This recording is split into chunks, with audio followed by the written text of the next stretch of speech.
Hi, so here I am with my दूसरी कविता। और मेरी इस कविता का शीर्षक है काश औरत औरत की दोस्त होती तो ज़िंदगी क्या ज़बरदस्त होती। मेरी अब तक की लाइफ में जो मैंने देखा है वो ये है कि जेंडर इक्वालिटी मोस्टली प्रॉब्लम इसलिए नहीं है कि क्योंकि ज़्यादातर आदमियों को औरतों की इज्जत करनी नहीं आती, बल्कि बात यह है कि औरतों से औरतों की इज्जत होती हुई देखी नहीं जाती।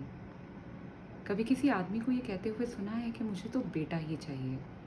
हर आदमी एक बेटी का बाप ज़रूर बनना चाहता है, लेकिन हर दादी और माँ को बेटा चाहिए क्योंकि उसी से तो ख़ानदान आगे बढ़ पाता है।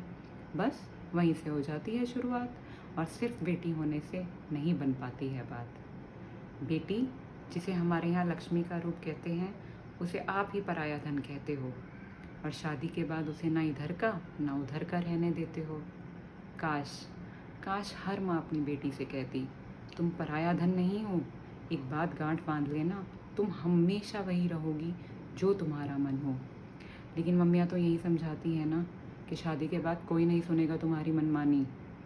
अपने नेचर में थोड़ी नरमाई लाओ, अपने ऊट पटांग सपनों को रखो पीछे और अपने पति, घर और बच्चों को अपना फोकस बनाओ।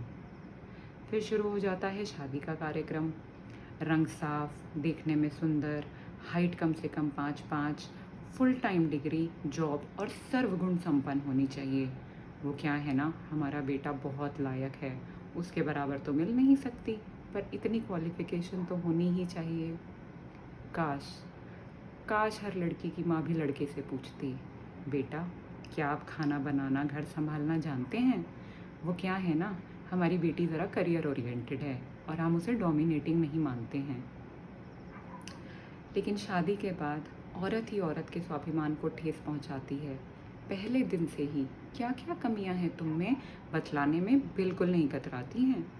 हाइट कम है तुम्हारी, हील्स पहन लेना, मेकअप अच्छे से करना कि रंग साफ लगे, कपड़े थोड़े ढंग के पहनना, हैवी।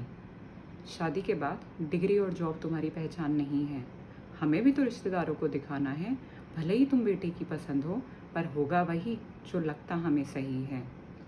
शादी के बाद ये लक्ष्मी जो पराया धन थी बन जाती है किसी और के घर की बहू।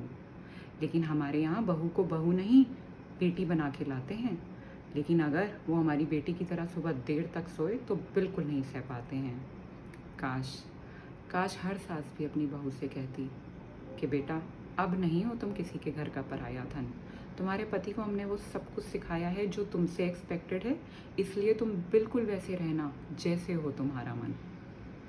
काश काश घर में जब कोई आदमी किसी औरत पे हाथ उठाता, ऊंची आवाज़ में बात करता, उसके बनाए हुए खाने का मजाक उड़ाता, तो बजाय मज़े लेने के हर औरत उसका विरोध करती, उसके खिलाफ आवाज़ उठाती, तो क्या पता उस आदमी की दोबारा ऐसा करने की हिम्मत ही ना हो पाती।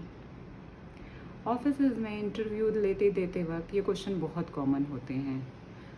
लड़की की एज चेक कर लेना, शादी के लिए छुट्टियां मांगेगी, ऑलरेडी मैरिड है, फैमिली प्लानिंग के बारे में पहले से ही पूछ लेना वरना बाद में छुट्टियां लेगी, बच्चे हैं, ओवर टाइम नहीं कर पाएगी, हर रोज़ जल्दी जाने की लगी रहेगी, सीनियर पोजीशन पे फीमेल ज्वाइन कर रही है, ज़्यादा दिन नहीं टिकेगी। काश काश हर वर्क प्लेस पे हर औरत दूसरी औरत को रिस्पेक्ट करती, सपोर्ट करती, और एक लेडी सीनियर रोल में क्या क्या कर सकती है सबको बताने से ये कभी पीछे ना हटती। काश काश औरत औरत की दोस्त होती तो ज़िंदगी क्या ज़बरदस्त होती, है ना।